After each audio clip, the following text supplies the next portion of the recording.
आदाब, मैं आगा खुर्शीद खान।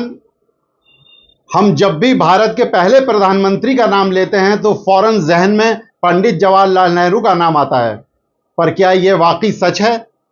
क्योंकि इतिहास का एक पन्ना वो भी है जिसमें भारत के पहले प्रधानमंत्री का नाम बरकतुल्लाह खान बताया गया है। यह सुनकर हैरानी हो सकती है, पर इस सच को झुटलाया नहीं जा सकता कि पंडित नेहरू से पहले ही भारत के एक प्रधानमंत्री बने थे और उस शख्स का नाम था बरकतुल्लाह खान भोपाली। देश के पहले प्रधानमंत्री का नाम पर आपका तनाव और बढ़े, इससे पहले समझ लें कि यहाँ जिन बरकतुल्लाह खान की बात हो रही है, उनके प्रधानमंत्री चुने जाने के वक्त भारत अंग्रेजों का गुलाम था, जबकि पंडित नेहरू आज़ाद भारत के पहले प्रधानमंत्री कहलाए। इसलिए लोगों ने उनके बारे में ज़्यादा पढ़ा और सुना। लेकिन बरकतुल्लाह खान भी वो शख्स हैं जिनके बारे में बात होनी चाहिए।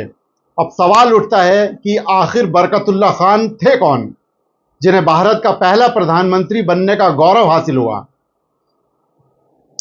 मौलाना बरकतुल्लाह खान भारत की पहली निर्वासित सरकार के प्रधानमंत्री थे। उन्होंने पहली सरकार का गठन 1 दिसंबर 1915 को अफगानिस्तान में किया और उस सरकार में उनके साथ राजा महेंद्र प्रताप सिंह राष्ट्रपति थे। वहीं उबैदुल्ला सिंधी इस सरकार में गृह मंत्री थे। उनकी दोस्ती हिंदू मुस्लिम एकता की भी मिसाल रही है। बरकतुल्लाह खान साल 1858 में भोपाल में पैदा हुए, इसलिए भोपाली कहलाए। बरकतुल्लाह साहब की जन्म तिथि पर भी मतभेद है। कुछ विद्वानों का कहना है कि उनकी पैदाइश की तारीख 7 जुलाई 1854 थी, जबकि कई दूसरी जगह पर उनकी पैदाइश को 1897 और 98 बताया गया है।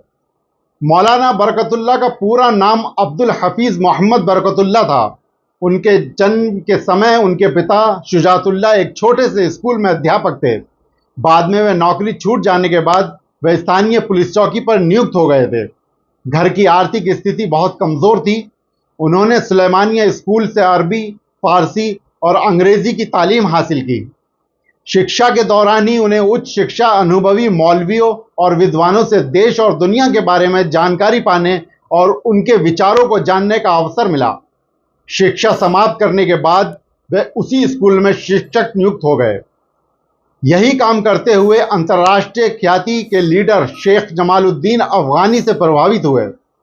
शेख साहब सभी देशों के मुसलमानों में एकता व भाईचारा के लिए दुनिया के तमाम देशों का दौरा कर रहे थे। मौलवी बरकतुल्लाह के माँ बाप का इंतकाल भी इसी दौरान हो चुका था।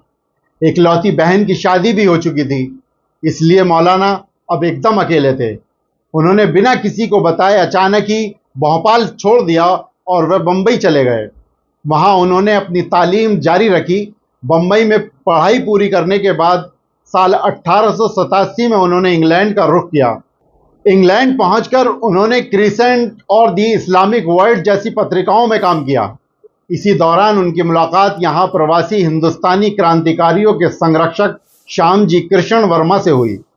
बस कुछ घंटों की इस मुलाकात ने बरकतुल्लाह खान के मन में गहरी छाप छोड़ी। वह भारत की आज़ादी के लिए मुखर हुए। इस दौरान वे लंदन टाइम्स में लगातार लेख लिखते रहे और अपने क्रांतिकारी लेखों से जल्द ही चर्चा में आ गए। बरकतुल्लाह खान जहां भी रहे, भारत के स्वतंत्रता आंदोलन के लिए सक्रिय रूप से काम करते रहे। जब वे इंग्लैंड से जापान पहुंचे तो वहां भी उन्होंने भारतीय क्रांतिकारियों को एकजुट करने के लिए हर मुमकिन कोशिश की। यहां उन्होंने इस्लामिक फ्रैटर्निटी अखबार का संपादन किया, जिससे घबराकर अंग्रेज हुकूमत ने उनके भारत वापस आने पर पाबंदी लगा दी थी। 1914 में बरकतुल्लाह गदर पार्टी के नेता भगवान सिंह के साथ सैन फ्रांसिस्को अमेरिका गए।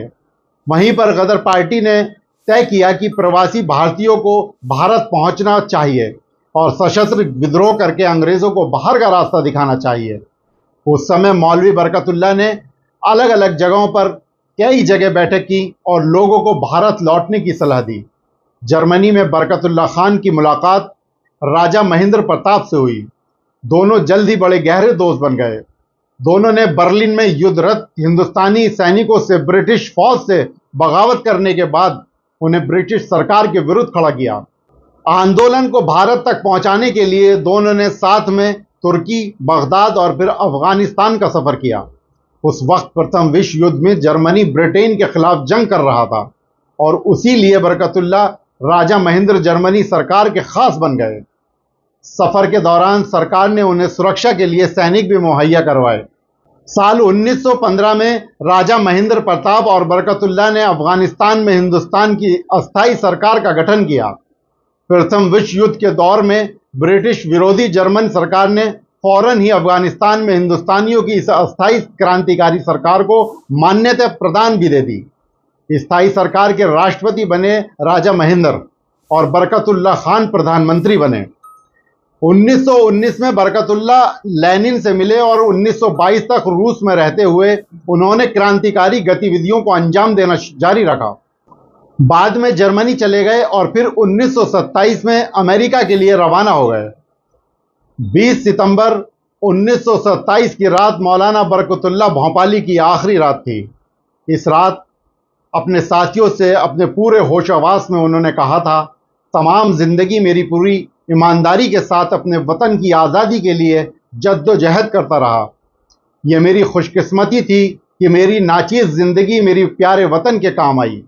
आज इस ज़िंदगी से रुखसत होते हुए जहां मुझे ये अफसोस है कि मेरी ज़िंदगी में मेरी कोशिश कामयाब नहीं हो सकी, वहीं मुझे इस बात का भी इत्मीनान है कि मेरे बाद मेरे मुल्क को आज़ाद कराने के लिए लाखों आदमी आज आगे बढ़ आए हैं, जो सच्चे हैं, बहादुर हैं और जाबाज हैं। मैं इत्मीनान के साथ अपने प्यारे वतन की किस्मत उनके हाथों में सौंप कर जा रहा हूं। अब मौलाना इस दुनिया को हमेशा के लिए अलविदा कहकर जा चुके थे। उनके चाहने वालों का बुरा हाल था।